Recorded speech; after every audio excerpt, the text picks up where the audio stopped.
Hi, welcome back to Now TV Canada. I am Justine YouTube channel. I am your host, Jen. I am President and CEO of Future Productions and the writer of the Smallville Reunion movie, two-part story, and Supergirl 2, 3, and 4. And You've Got Mail 2, those amazing books of poetry with much, much more to come. All of it relevant to why I now do Now TV, which is talking about what's happening now, because none of us ever know how much time we have left in the now. And with my life being so interesting, there's always something new to talk about now. And so today on Now TV, I wasn't sure what to do because I'm feeling pretty sick in my heart, my stomach. I've shared a lot of stuff around the Mummy 4, Brendan Fraser, and the Old Testament and the Bible, trying to convey the urgency of the situation in the world, the timeline, the heartbeat, the light, dimming, waxing cold. What happens when you live without God, even if you know God, makes a difference for everybody. And I wanted to share some scriptures again, but then I also said, well, I told people I'd come back and read more from the list of the dead and missing women because the documentaries and most of the publicity that's been done has focused on mainly the Aboriginal issues and this bias that it's all about colonialism and racism, segregation, and it's so much more than that. King Charles' family didn't come here with any intent to kill or harm or abuse anybody. The Catholic Church and the priests and the nuns that came here came on their own volition and were oppressive and abusive because their own desires were not met. Nowhere in history did God ever say that people had to become nuns and priests and live in convents and swear off relationship and intimacy, which our human bodies require. It's a necessity we need. God says marriage is for our benefit, right? Only for the lucky few who think they can live a life without needing to be married are welcome to, decide whether they want to give more of themselves. And in this particular case, it clearly did not work. And I'm going to tell you right now, only because the access they had to victims was mostly Aboriginal was the reason that they were primarily the target. They were simply the most vulnerable for being in their care at those schools. But violence of any kind towards women and children has no border. The devil has no partiality on who he's going to hurt. And very few people ever took the time to research the history of serial killers in Canada. Now, America has them too, but there's a difference between American serial killers and the police force in America and Canada and our police force. I think almost all, if not all, of the serial killers and child sexual molestations and kidnappings in America, most of the most popular ones that we know of were caught and killed, death sentence, or shot the minute cops corner them and they're waving a weapon to fight back to try to escape. They keep researching until they find something and they go at it until they solve it. And then there are some cases where victims who survived years of being kidnapped and being forced into motherhood and stuff escape and get their freedom and are reunited, and then the assailant's caught. In Canada, it's a very different story. It's always the opposite. They're never caught. They're never arrested. There's no justice. No one ever goes to jail. And the few that get arrested never stay in prison. They get slapped on the hand and then re-released. And what's worse is now it's being made evident that even the outsiders coming here who are well known politically in their culture and practice about how they treat women and children and what they think their rights are, and how they think they have the right to impose this on everyone wherever they go. These people also thinking they have the right to be released and getting paroled. And that fact that some are people who should be sentenced to death are shot in the process of being caught, are being tasered and sent to prison and then re-released 7 years later. Or when something as heinous as premeditated killing and then burning a body and the woman's pregnant and then re-releasing that person so many years later. There shouldn't even be a thought or a possibility of parole. Life in prison, like life itself, is already too much, too good for somebody like that.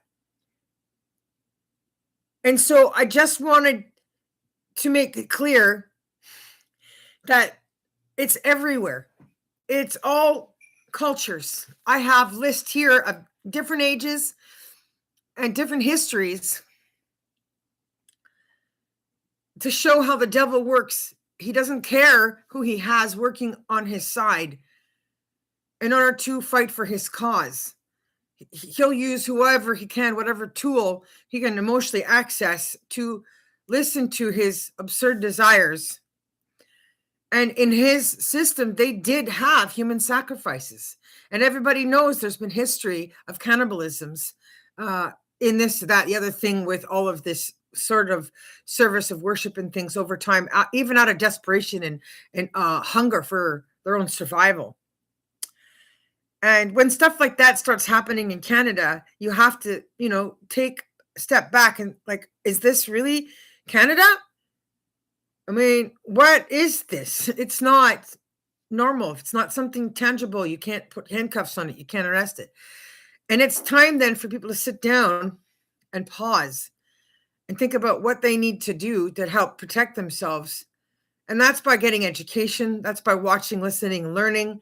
That's by picking up the Bible and reading and praying and coming to recognize God and acknowledging him and that he's the answer to helping, because what is happening is beyond us as people. We can't do anything about. And that's one of the things with the police and the overwhelming cases and how big they get and how fast it gets. It's impossible. They can't. And so that's the key to evil, right? Is that it's perpetual. And that's the key to never being able to solve or get anybody arrested. But I want to give some peace to some of these names. And I want to show people some pictures and faces to show these are not Aboriginal. I'm not Aboriginal full blood. I have some Blackfoot in my history from between Montana and Alberta from a line of chiefs. But Catherine Mary, very little girl, red hair, and the devil has 7 Satan worshipers. There's true worship going on where there are specific types of girls, ages, skin color, hair that's been requested through the years. And this is what I've tracked and collected and can share in my work, along with just showing you guys that it isn't exclusive to Aboriginal people, and colonialism had nothing to do with it. We didn't come here to destroy people, to make them follow our ways and do what we wanted.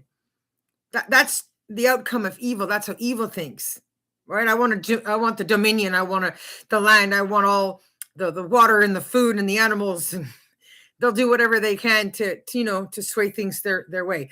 It's partly correct in the sense that when the Catholic ministers and the priests and the nuns came over, they're like, oh, we don't understand their cycle of life, their school system, their hunting season.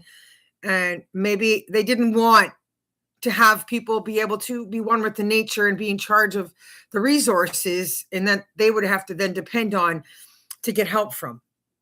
But in the overall picture of crime in itself and the failing police force and investigators, we're not even using bone dogs, cadaver dogs, to search and help for solutions, and the CCTVs are not being used properly. So there's a lot of pockets in this. The next one, Verna Bajerki from Hope, BC. A little girl, definitely not Aboriginal. She was 16 when she disappeared.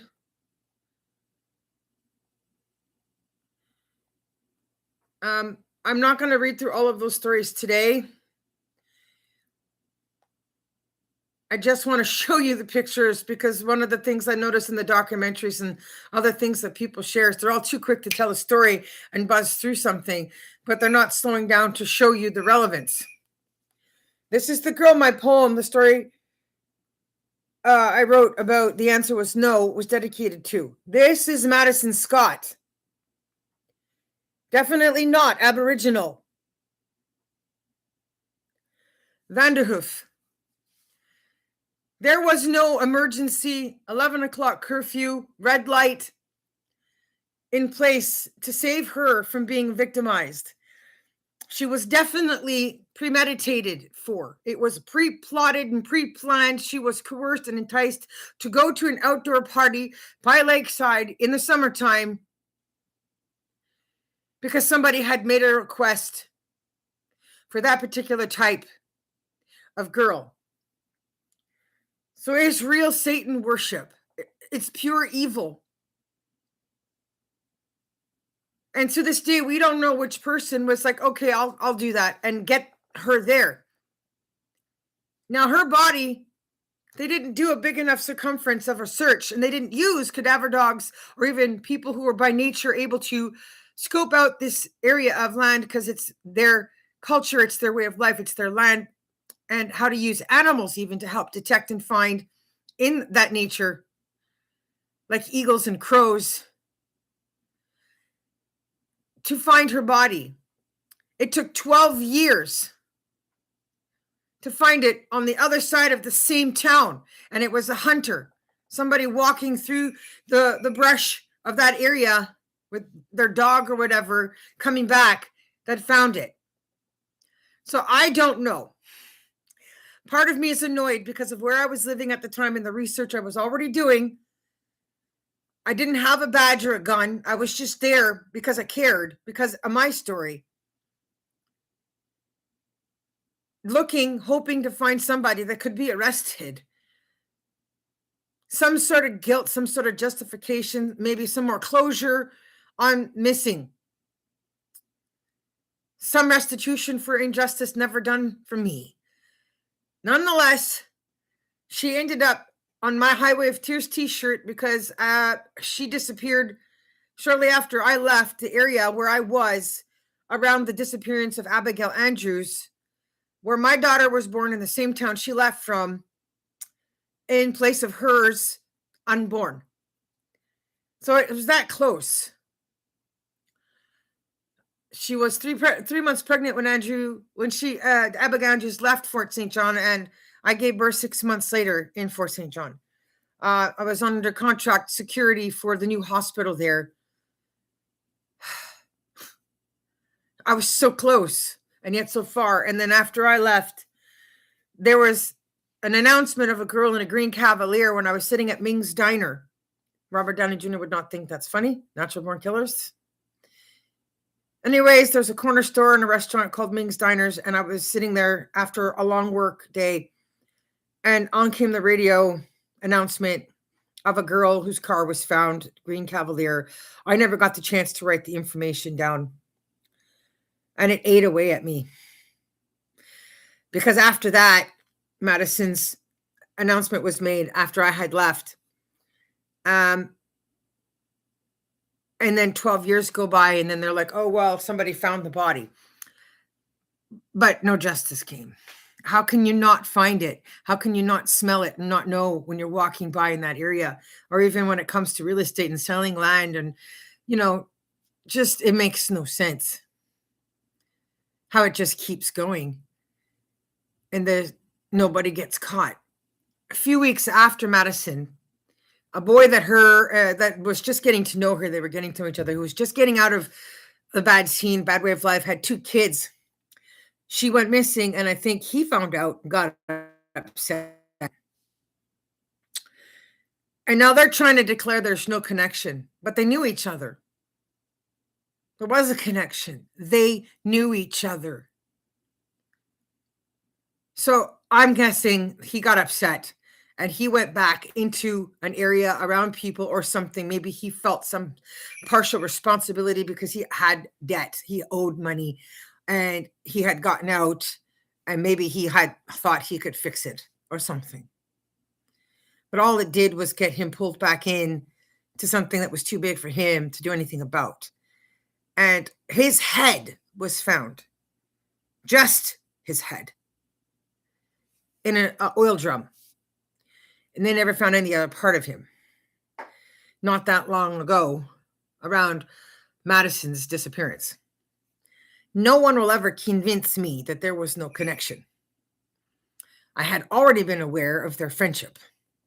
And that outdoor party environment would have been an exact example of an area or time or location where they could be around each other in a safe zone as they get to know each other. But in this area of Canada, since the 60s, it's never been a safe zone, and they shouldn't be allowed out to do anything. There should be no room for relaxation, putting your shoulders down, because it isn't over. That was a truck.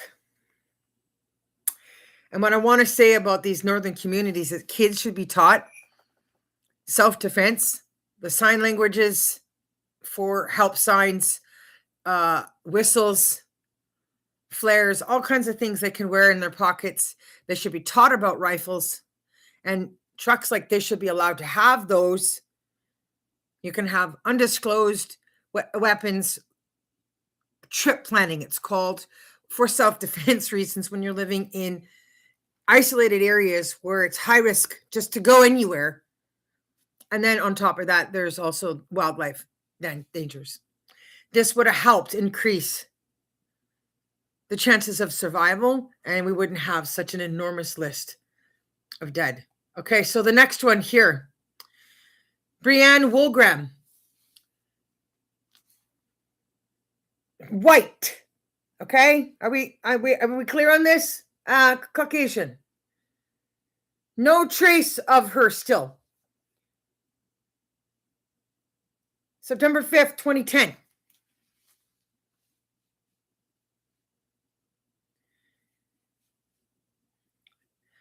This driving up this highway from Prince George to Fort St. John. I was driving around. I had a specific mission. I was doing something nobody else thought to do. And it still hasn't been finished, and should be a mission that somebody should document. I was going to little coffee shops and gas station areas, and I was looking for billboards, trying to find posts and pictures and things of more missing people being reported by loved ones who had given up hope on justice by the hands of the law, where there's just too many reports or no responses for the reports being made. So they're taking it out and putting it up. And my hunch was right. Driving through that northern area of BC, there were missing people reports, pictures of family members posted by other family members on those coffee shop billboards and gas station spots all over the place. And my jaw was just fallen. I was just a gap over the extra names and faces I'd never seen or heard. And then on my drive up to Fort St. John for the work contract that was up there, while I was searching around for answers to any of the missing and murdered women stuff, Abigail Andrews' missing person alert board was right there. She was 19, 3 months pregnant. Happy, good family, good home. She went down to Prince George. She left Fort St. John to go tell people, to celebrate the good news of her pregnancy. She's the only girl on the back of my t-shirt of my new Highway of Tears, because I made 2 different editions. I had the original one, which had the map of a big bunch of women that were reported missing, some whose bodies were found, a few assailants had been eventually caught and arrested, which connects to the serial killer's website that I drew a lot of my information from at the beginning of all this work. And Abigail Andrews is still the only one of the new faces I put on the back of that shirt in the second edition, where no part of her has been found, no DNA to corroborate her death. So she's still an outstanding person on my t-shirt of those 4 girls. Of the 4 on the back, 2 of them, only part of their skulls were found, heads only. They were just teenagers leaving the West Edmonton Mall, and they got in the car over alcohol, not even drugs. Just young teenage girls. And 7-8 years went by, and all we found was more skulls. This is not a coincidence. And taking 12 years to find Madison's body when it was right there. I mean, there is a predisposition of what's going on here. Certain requests at certain times, like anniversaries.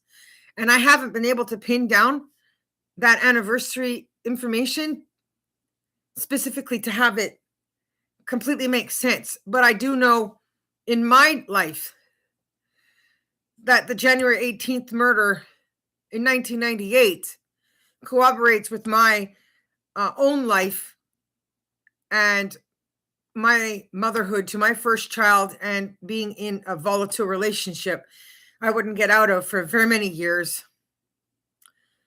And then the murder that just happened in January 18th in 2026 to validate that there's definitely details here around how that premeditation works and the purpose behind those well thought out plans of these kinds of kidnappings, tortures, and murders. It's not just random.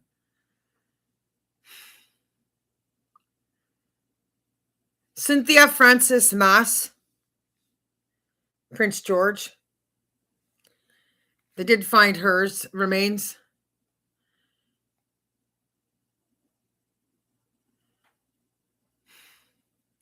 Natasha Lynn Montgomery, not Aboriginal, also a mother.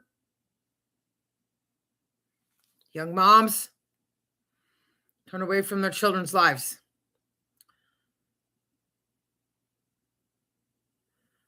Just to make my point, right? Here, this one partly clearly, I would think somebody must have known her name. So this would have been a name-related situation. But here's another white girl, her name, Nicole Hoare. Obviously, she was not. Also Prince George. Body not found. Highway 16. June 21st, 2002.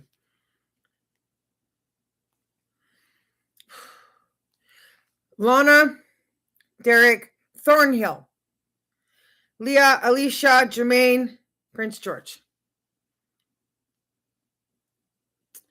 I think this one was in the documentary I just watched with Stacy. I don't remember for sure. Aaliyah Sarek Auger, but she's also on my list. Prince George. Alberta Williams. Prince Rupert. That's where I was born in 1975. Roxanne Tierra. See all the different ages.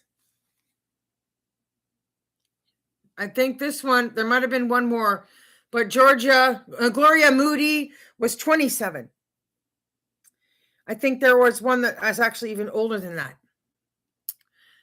Gail Ann Wees, age 1973. Also not Aboriginal, and also dedicated to a specific hair color, length, and tone. This specifically requested for some sort of purpose and ritual the public was overlooking and not paying attention to. Again, another one, succinct with what I'm saying. Colleen McMillan, 16, Hair color, tone, length, skin. Fits with Madison Scott. Maureen Mossy, that's it. She was older than Gloria, age 33.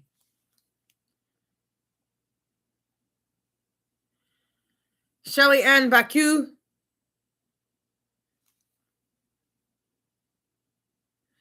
Monica Jack. She was only 12. Another one that fits the motto of what I'm talking about, Pamela Darlington. Length of hair, tone, skin, age 19. These are not coincidences.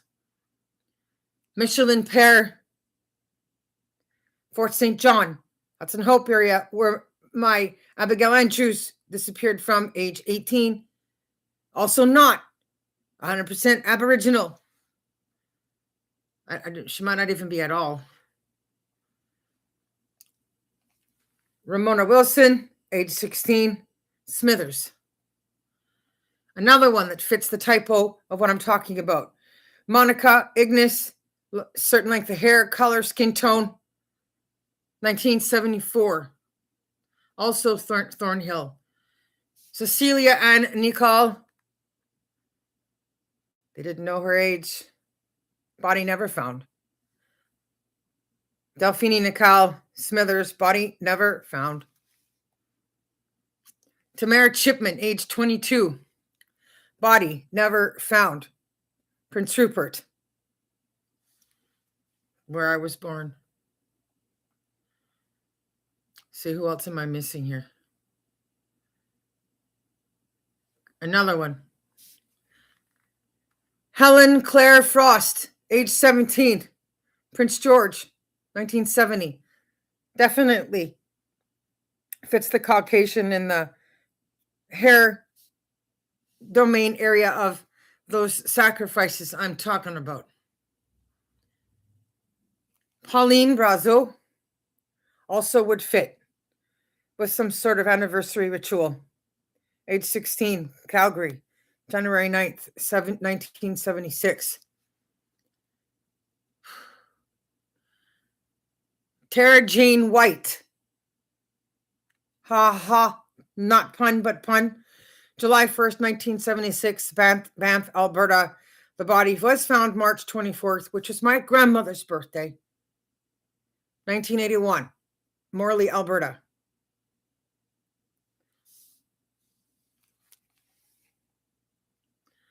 Obviously not Aboriginal.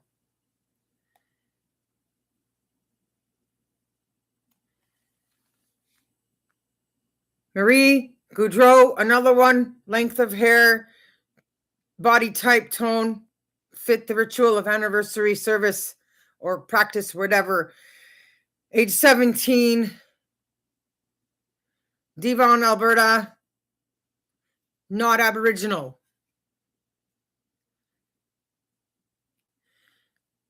Melissa Rohorick, 1976, Calgary. Her body was found, not Aboriginal, and does still fit the ritual of whatever anniversary service practice this would have been. Barbara McLean, age 19, February 26, 77, in Calgary. Her body was found.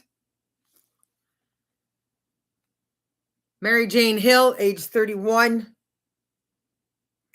Prince Rupert, again, where I was born. Body was found same day. Very lucky, because that never happens.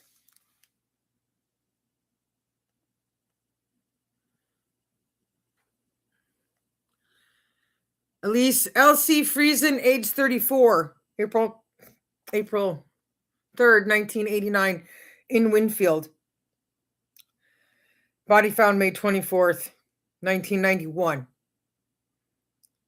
near Kelowna. Helena Tomats. So she was found near another body of another victim. Also not Aboriginal. I think this is, I mentioned in an email I sent out to the people that did the documentary with the host, Stacy. This one, obviously, this would be I'm guessing something like Filipino, Korean, no, Filipino, I think. Age 19, Banff, and was part of a list of victims that were put together. And then Dina Lynn Braham, age 16, September 25th, 99. December 10th, her body was found. So a few months later, but she was left off the list. A Highway of Tears. Okay. So here's what my t-shirt looks like. The first edition had just this on it.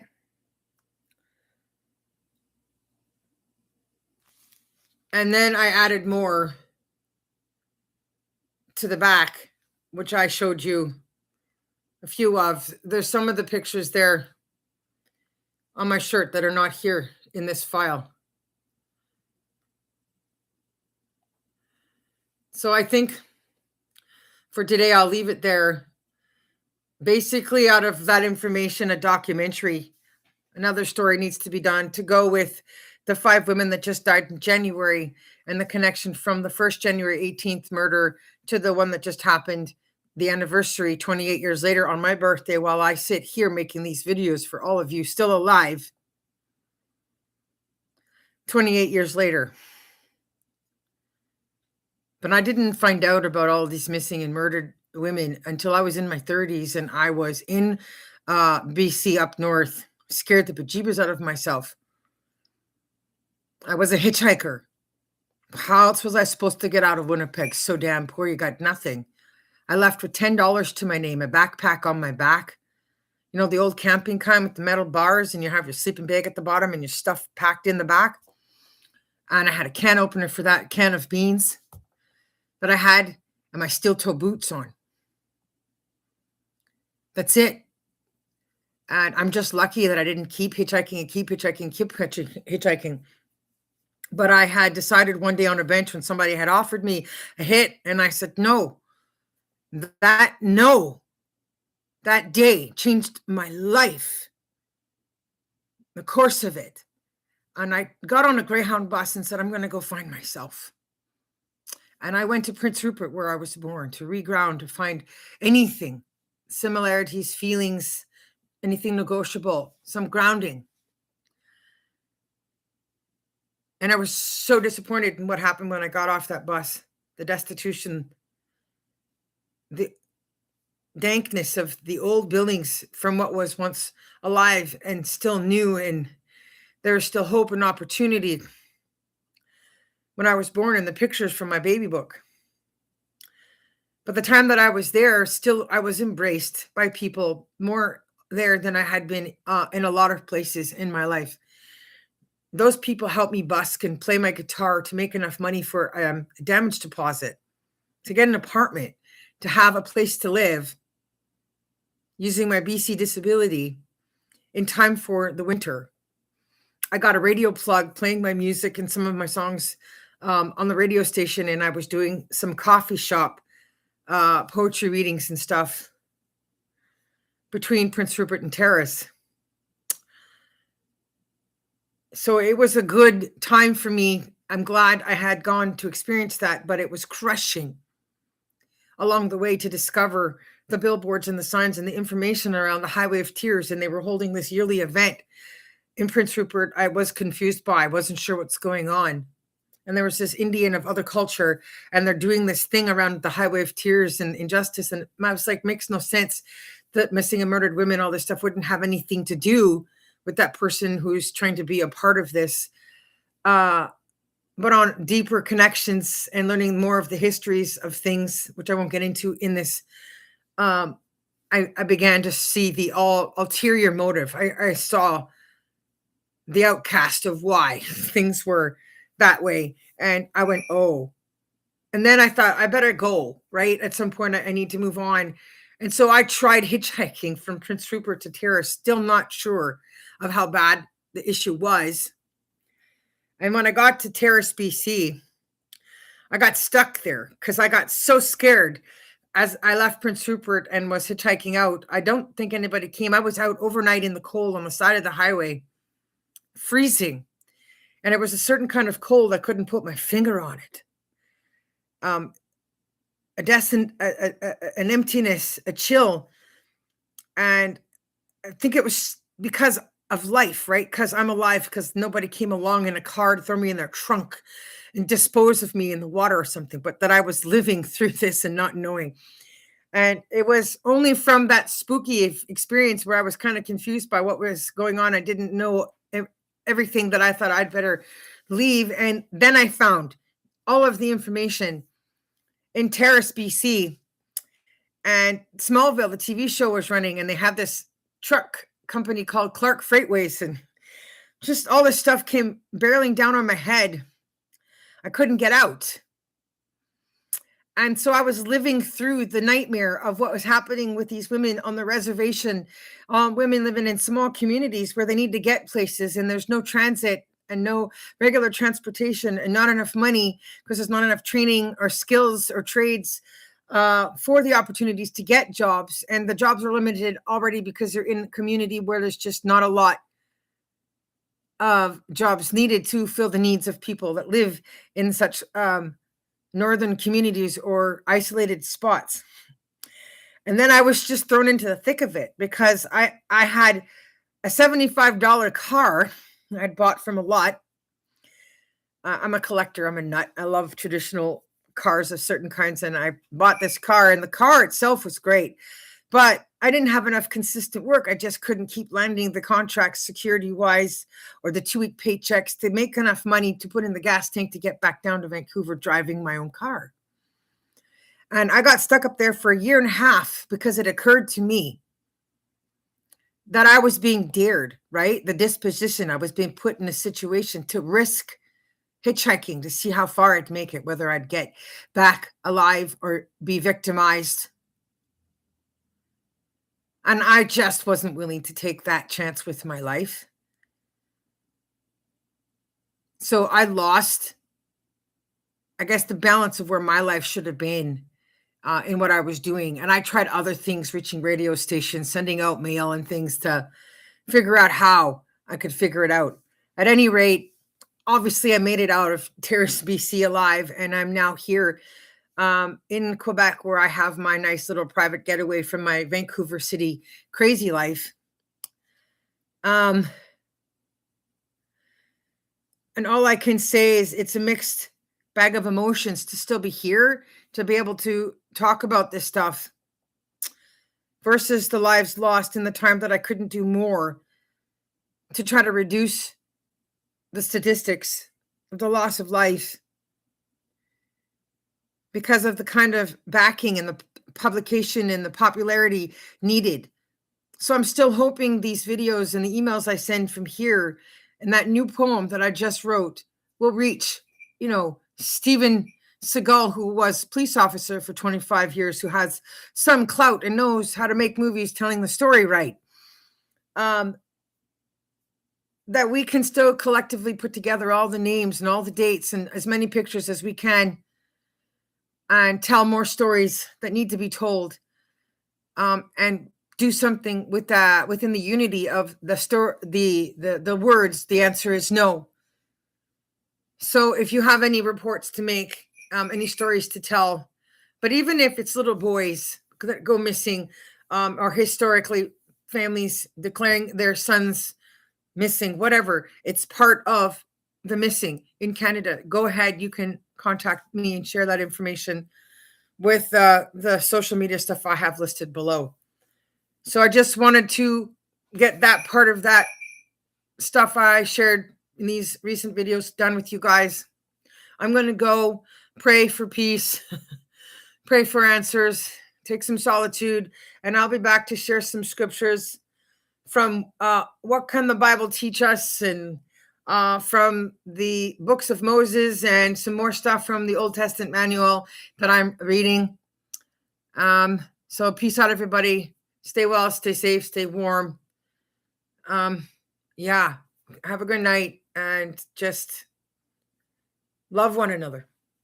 Bye from Now TV Canada. Superwoman signing out.